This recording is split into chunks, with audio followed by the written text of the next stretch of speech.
Please help me in welcoming Kris Kobach.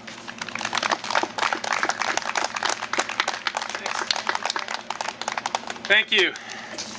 Y'all keeping cool enough there? The sun's getting a little bit warm, but the sun is shining on our efforts today. Well, it's a great honor to be here, and it's also a pleasure not to be speaking about voter fraud today, since, as many of you know, that in my campaign for Secretary of State, that's what I've been talking about. But I want to talk about the Second Amendment, which is one of my favorite parts of the U.S. Constitution, and of course something that I teach when I teach constitutional law at UMKC Law School. I'm going to talk briefly about the origins of the Second Amendment, where it came from, what it meant to the Founding Fathers, because we need to re-inform ourselves today about where the starting point was in the Second Amendment, and then I'll briefly touch upon where we are today. You know, the origins of the Second Amendment actually did not start in America, but started in England. During various periods of violence in England, the Crown would attempt to disarm the citizens. And in 1689, following the English Civil War, the so-called Convention Parliament convened. And the Convention Parliament would restore the throne. The delegates in Parliament would agree to restore the throne by declaring William of Orange and James II's daughter Mary King and Queen of England. But as part of the deal, they insisted that the Crown recognize 13 indubitable rights retained by Englishmen. And that was part of a quid pro quo, if you will, for restoring the Crown in England. And among these rights was one declaring that, quote, the subjects which are Protestant may have arms for their own defense, end quote. It's important to note that the Convention Parliament rejected the alternative phrasing for their common defense. They said for their own defense. Published in Seriatim between 1765 and 1769, and it was his commentaries on the laws of England. And again, we have a clue as to what the historical meaning of the right to bear arms was in England. Now, these commentaries by Blackstone were an instant success in America. They were the equivalent of a national bestseller.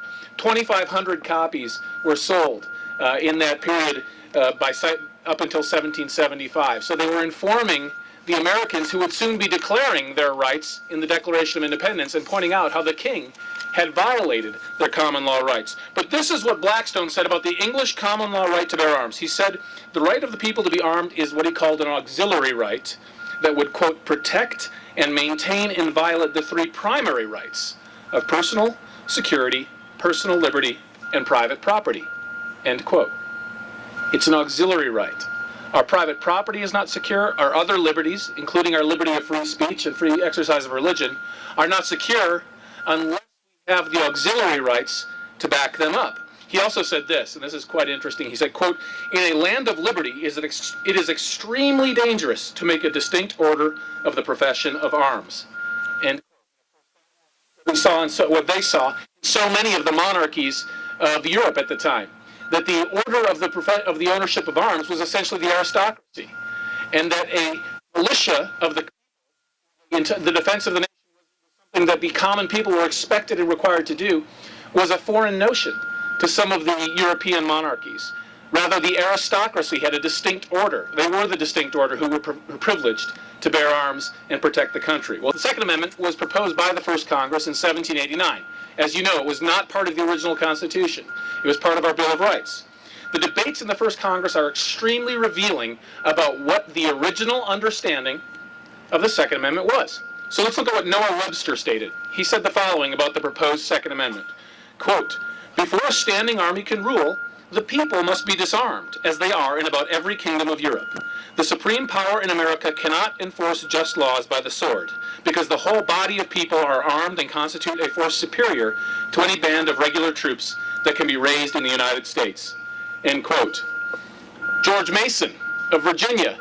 He's a founding father that we don't talk about as much today. I guess he didn't have a series of publicists after his death that did as good a job as, say, with Madison and Adams and others. But George Mason, at the time, was really someone who was a bigger figure even than Madison, and some would say even a more respected figure than Jefferson. Here's what George Mason said about the right to bear arms. And he said this before the Virginia Ratifying Convention. And remember, the Bill of Rights went to the ratifying conventions in the states. The Virginia Ratifying Convention for the Constitution itself, I'm sorry. He said, quote, to disarm the people, that was the best and most effectual way to enslave them, by totally disusing and neglecting the militia, end quote. That was in 1788. prior to Congress drafting the Second Amendment. Also, the Second Amendment was written, of course, by James Madison, and he was looking at what some of the state constitutions already had. The Virginia Declaration of Rights famously recognized the right to bear arms. The New Hampshire Constitution had a provision that said this: all men have a certain natural, effectual, and inherent rights, among which are the enjoying and defending of life and liberty. Well, the meaning of the Second Amendment was quite clear to the framers. They saw it as a way of protecting themselves and a way of protecting the country against a tyrannical government, as well as protecting the country against foreign invaders. He also anticipated that it would be perfectly permissible for some former colonies, now states, to continue requiring people to bear arms. That was the understanding where we are today. As you know, as you probably know, in the Miller case in 1939, the Supreme Court, Roosevelt's court, wrote an opinion that gave a rather uninformed and I would say incorrect view of the Second Amendment. They tied the meaning of the Second Amendment so closely to the militia clause that they implied that the amendment only protected those weapons that were used by militias. Well, that record would be corrected 69 years later in the great decision of the District of Columbia versus Heller in 2008, where the Supreme Court at long last finally took the issue up and recognized unequivocally that the Second Amendment guarantees a right of an individual, not a right of a collective group like a National Guard unit, but the right of an individual to keep arms, and that right extends to bearing a handgun in the home. And of course, it struck down the infamous D.C. gun ban. I would encourage you to actually read it. As a professor of law, I don't regularly tell people to go out and read Supreme Court opinions because I know how important your time is, and I know some things will put you to sleep rather quickly. But Justice Scalia's opinion in the District of Columbia versus Heller is actually really good reading. I think it's one of his best opinions in his entire career on the court. And it's not that long. It's written in layman's terms. It's as if he is writing to the American people, because he is indeed writing to the American people. He's not just writing to a bunch of lawyers. And so check it out. Go home and Google it. Just Google D.C. versus Heller and just an opinion of the majority by Justice Scalia. And you should check it out. It is a really, really good read. There's great historical information there, and it shows how he gives a common sense understanding to the plain meaning of the Second Amendment. So definitely take a look at that.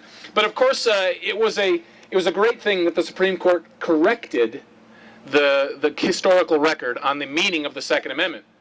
But the most astounding thing to me about District of Columbia versus Heller was not Scalia's opinion, but the fact that 4 Supreme Court justices disagreed. It was a 5-4 decision. That's painfully close. That should have been a 9-0 decision with no concurrences, no dissents. It should have been self-evident that every word of Justice Scalia's opinion was true. So there is a powerful warning there that shows just how precarious our Second Amendment rights are and can be. One justice away from eviscerating those rights or greatly shrinking them if the 4 justices in the minority had their way. I was kind of amused when I came over here today and I heard from Ben Davis, who's my campaign manager, that the yard signs would not be allowed, the political yard signs would not be allowed out here. And this is no commentary whatsoever on our fine police officers who are merely enforcing the regulations. They didn't write them. But it's a commentary on the regulations themselves. Why aren't the yard signs allowed? Well, because they have pokey metal sticks on them. And that could be dangerous. And dangerous things are the first things that are regulated. And so now even the little metal sticks on a yard sign are not permitted on the Capitol grounds. And again, it's the writers of the regulations who need to be questioned, not those who merely enforce the regulations. But think about that impulse. I want to end on a sort of an ambivalent note. It's a time of great celebration in this country that we finally have District of Columbia versus Heller. We've corrected the historical record on the Second Amendment, but we must also be so cautious. There will always be regulations attempting to cut back our rights to bear arms. And I encourage you and thank you for standing up for those rights, and thanks for being here today. It's been my pleasure.